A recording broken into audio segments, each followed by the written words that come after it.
성도 여러분들 안녕하십니까? 매일 안교 교과 방송 개인 말씀 묵상 시간에 함께 하신 성도 여러분들을 진심으로 환영합니다. 영적인 일용할 양식은 만나처럼 언제나 우리 앞에 내려옵니다.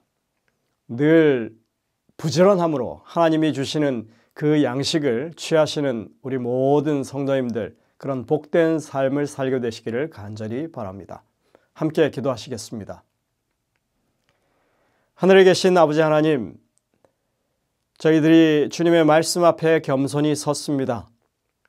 오늘도 우리에게 말씀하시고 이 말씀을 통하여 우리에게 교훈하고자 하시는 그 말씀들이 우리 마음에 분명하게 각인되고 기억되고 또 그렇게 주님의 말씀을 따르는 저희들의 삶이 될 수 있도록 복을 내려주시옵기를 예수님의 이름으로 간절히 기도드립니다. 아멘. 이번 기회는 여호수아서를 공부합니다. 지난번에 출애굽기를 통해서 모세와 관련된 이야기를 다루었고 이번에는 여호수아를 통하여 역사하시는 하나님에 대해서 우리가 배우게 될 것입니다. 여호수아서에는 모세에서 여호수아로 이스라엘의 지도자가 바뀌는 그런 전환기를 보여주고 있습니다. 리더십의 변화라고 하는 게 결코 쉬운 일이 아니죠.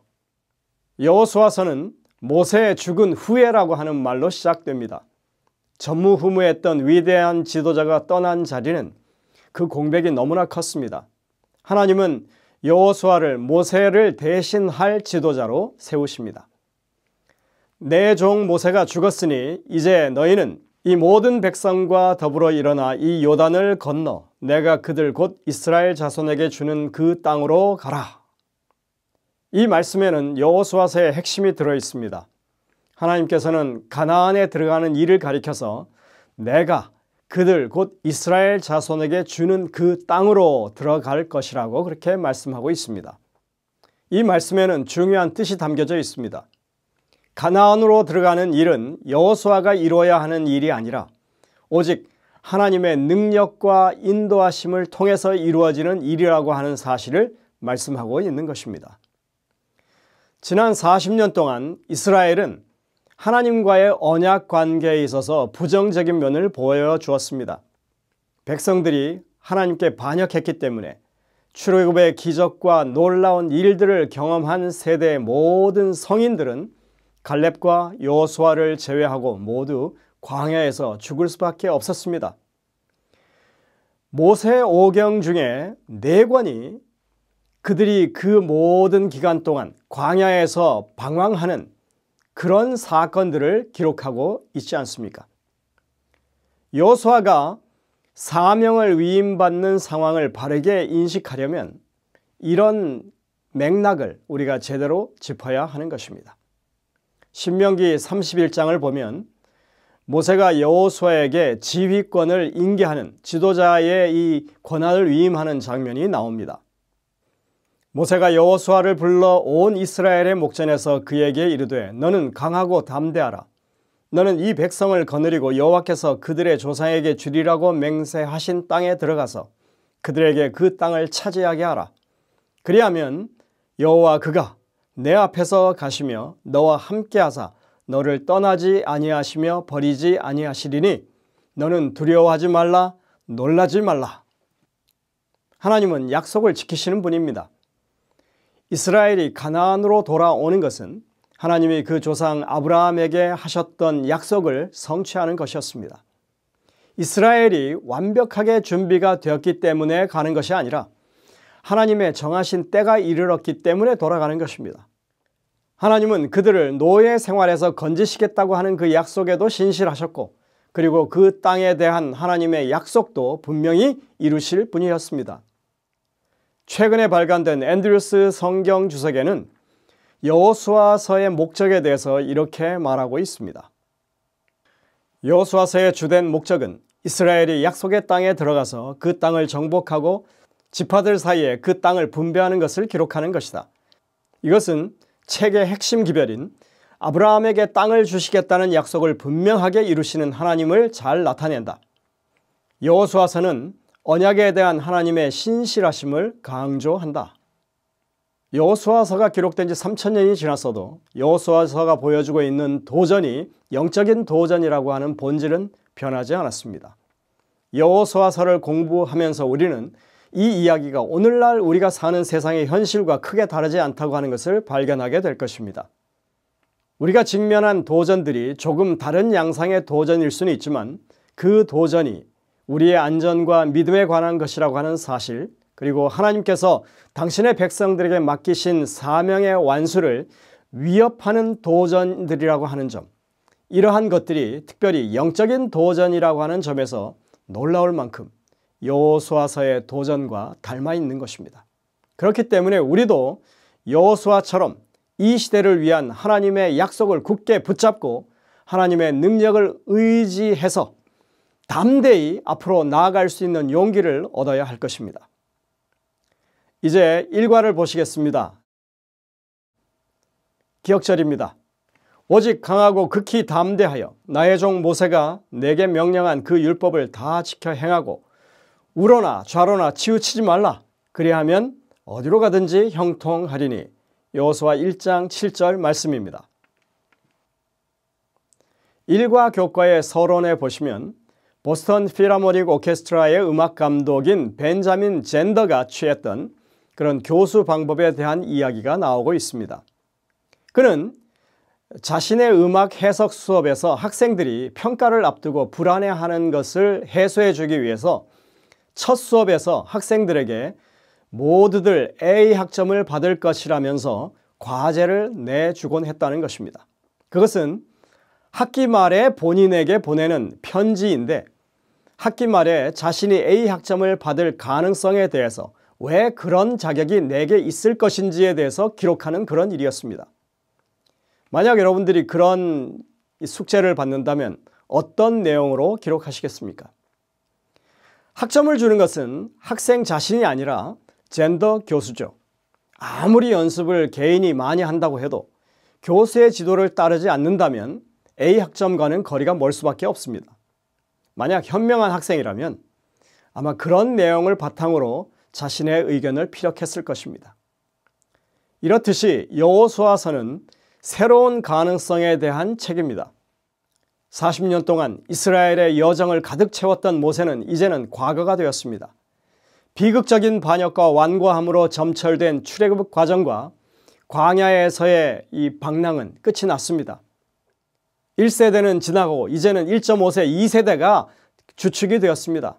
하나님께 기꺼이 순종하고자 하는 새 세대는 약속의 땅에 들어갈 시점에 놓여 있었습니다. 이제 이스라엘은 가능성을 가지고 지금 도전하려고 합니다.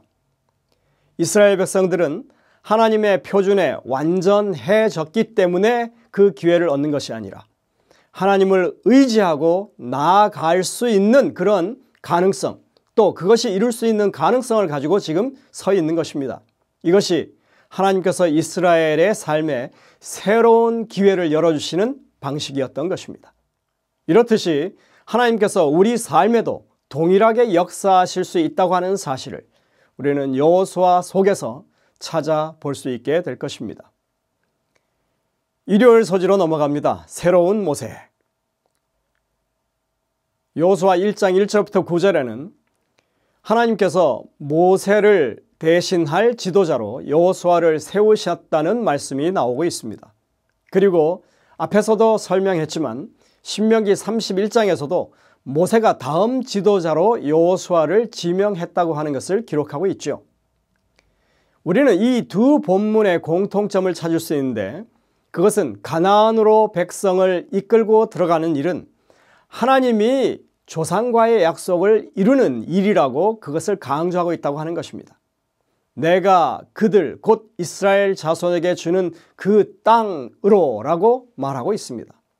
그러면서 주께서 여호수아에게 말씀하기를 내가 모세에게 말한 바와 같이 너희 발바닥으로 밟는 곳은 모두 내가 너희에게 주었노라 라고 그렇게 말씀하고 계십니다. 반복되는 말씀입니다.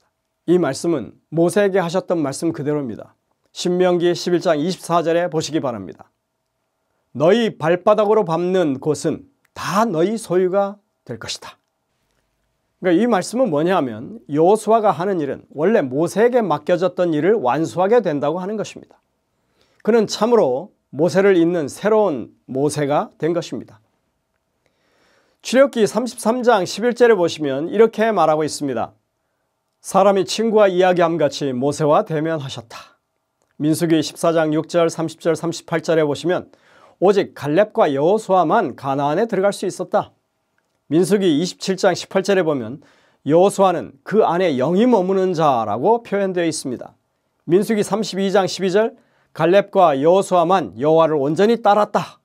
신명기 31장 38절에 말하기를 가나안 입성에 대해서 너는 그를 담대하게 하라고 말하고 있습니다. 신명기 31장 23절에 너는 그들을 이끌어 가나안으로 들어가게 하리니 강하고 담대하라고 다시 강조해서 말하고 있습니다. 그리고 신명기 34장 9절에 보면 모세가 여호수아를 안수하면서 그에게는 영이 충만하다고 그렇게 말하고 있죠. 이 모든 말씀들은 여호수아를 모세를 대신하여 지도자로 세우신다고 하는 사실을 아주 분명하게 보여줍니다. 그럴 자격이 있는 사람이란 뜻입니다. 그는 지도자로서의 충분한 자질을 갖춘 준비된 일꾼이었습니다.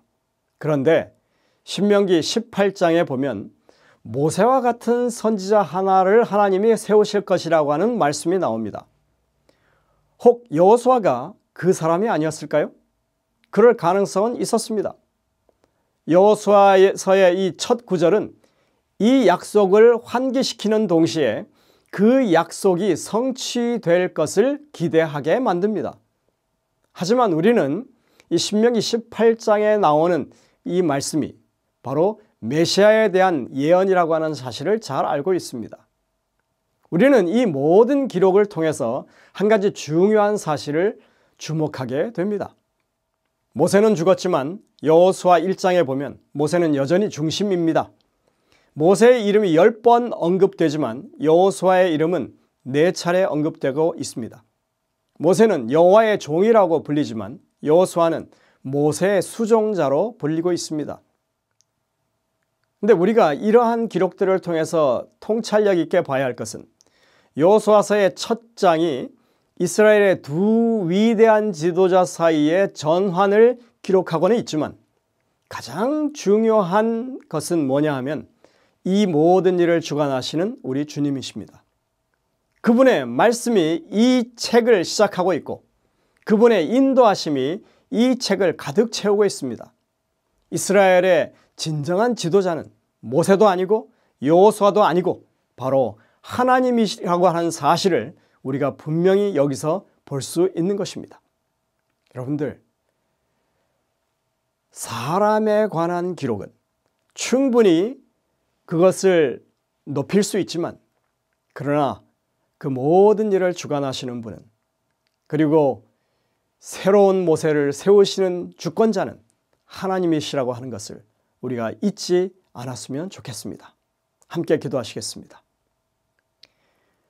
하늘에 계신 아버지 하나님, 정말 전대미문, 전무후무의 그런 위대한 지도자지만 그와 비슷한 지도자, 영이 충만한 지도자 여호수아를 세웠지만 그러나 이 모든 일을 주관하시는 그들과 함께 하시고 그들에게 사역을 주시고 또 그들에게 능력을 허락하시는 우리 주님이 진정한 지도자이심을 우리의 삶 가운데 잊지 않는 저희들이 되게 인도하여 주옵기를 예수님의 이름으로 간절히 기도드립니다.